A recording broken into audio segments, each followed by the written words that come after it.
Hello students, आपको याद होगा अपन ने चैप्टर स्टार्ट किया था इलेक्ट्रोमैग्नेटिक इंडक्शन, विद्युत चुंबकीय प्रेरण। आज उसी को आगे बढ़ाते हैं और अपने मेन टॉपिक पे आते हैं। वो अपना क्या है? इंडक्शन, इलेक्ट्रोमैग्नेटिक इंडक्शन, विद्युत चुंबकीय प्रेरण। कल अपन ने एक चीज देखी थी कि जब दो एक्सपेरिमेंट अपन ने देखे थे फैराडे और हेनरी के, उन्हीं के थ्रू अपन ने क्या बोलते हैं कि जब किसी इलेक्ट्रिक सर्किट के अंदर, जब किसी विद्युत परिपथ के अंदर मैग्नेटिक फ्लक्स चेंज होता है, चुंबकीय फ्लक्स में परिवर्तन होता है, तो वहां पर एक क्या बनता है? उस सर्किट के अंदर एक इलेक्ट्रोमोटिव फोर्स, एक विद्युत वाहक बल प्रेरित होता है। तो यानी क्या है? Due to changing in the magnetic flux there will be a electromotive force in any close surface.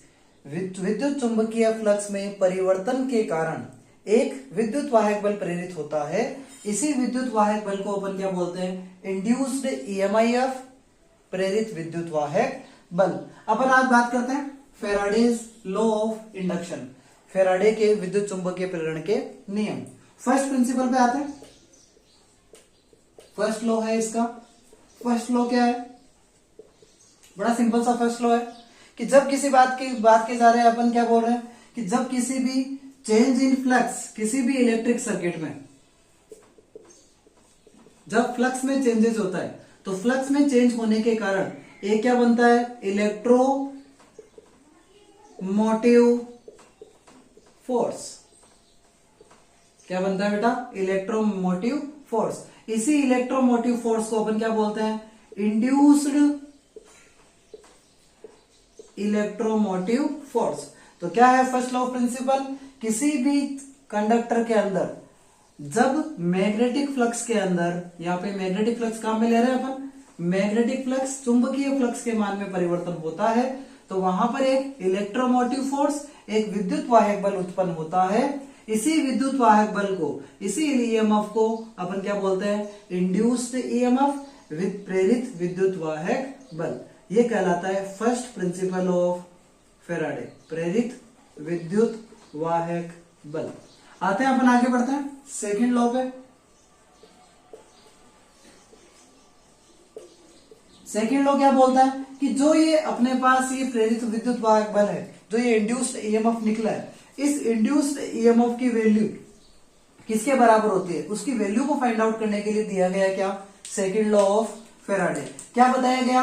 According to the second law of Faraday, induced EMF is directly proportional to the rate of change of flux. यानी EMF, electromotive force, is directly proportional to change in rate of flux. और कौन सा flux? Magnetic flux. यानी विद्युत वाहक बल का मान चुंबकीय फ्लक्स में परिवर्तन की दर के समानुपाती होता है। यानी E समानुपाती डी फाई, और कौन सा है ये? मैग्नेटिक फ्लक्स है, d phi by d t. ये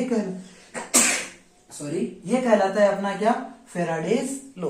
यानी फैराडे का लॉ क्या बताता है? फर्स्ट लॉ तो क्या हो गया कि जब किसी इलेक्ट्रिक सर्किट के अंदर मैग्नेटिक फ्लक्स चेंज होता है, तो मैग्नेटिक फ्लक्स के कारण वहां पर एक इलेक्ट्रोमोटिव फोर्स जनरेट होता है, एक विद्युत वाहक बल बनता है। इसी विद्युत वाहक बल को अपन क्या बोलते हैं? इंड्यूस्ड ईएमएफ, प्रेरित विद्युत वाहक बल बोलते हैं। सेकंड लॉ क्या बताता है? उसी की वैल्यू को रिप्रेजेंट करता है कि ये जो इलेक्ट्रोमोटिव फोर्स है वो डायरेक्टली प्रोपोर्शनल रहता है change in rate of flux, यानी फ्लक्स में चेंज होने की दर के।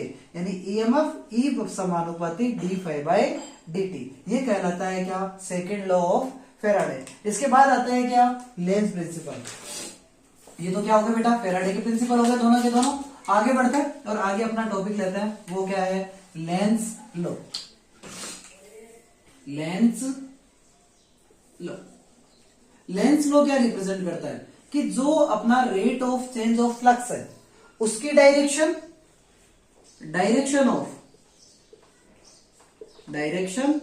ऑफ चेंज इन फ्लक्स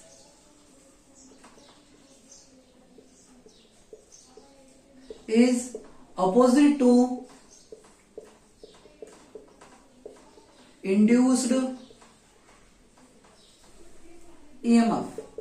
यानी जो अपना विद्युत फ्लक्स, चुंबकीय फ्लक्स में परिवर्तन की दर की जो दिशा है वो अपने इंड्यूस्ड यानी प्रेरित विद्युत वाहक बल की दिशा के क्या रहती है, अपोज में रहती है, अपोजिट डायरेक्शन रहती है। तो फेराडे का लॉ था अपना क्या, E बराबर d phi by D t, यही तो था।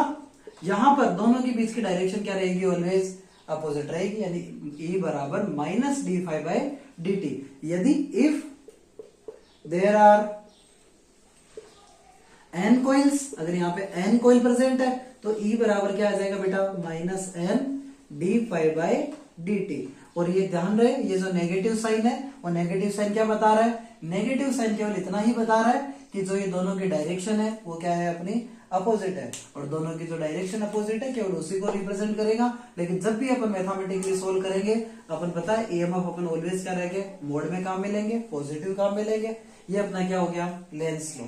इसके अलावा जब किसी बार मैग्नेट को अपन मूवमेंट कराते हैं, जब किसी भी बार मैग्नेट को अपन नॉर्थ पोल को अगर पास में लेके आते हैं, नॉर्थ पोल को जब किसी सर्किट के पास में ले रहे हैं तो इसकी जो डायरेक्शन बनेगी वो डायरेक्शन बेटा क्या बनेगी, इस तरह प्राप्त होगी।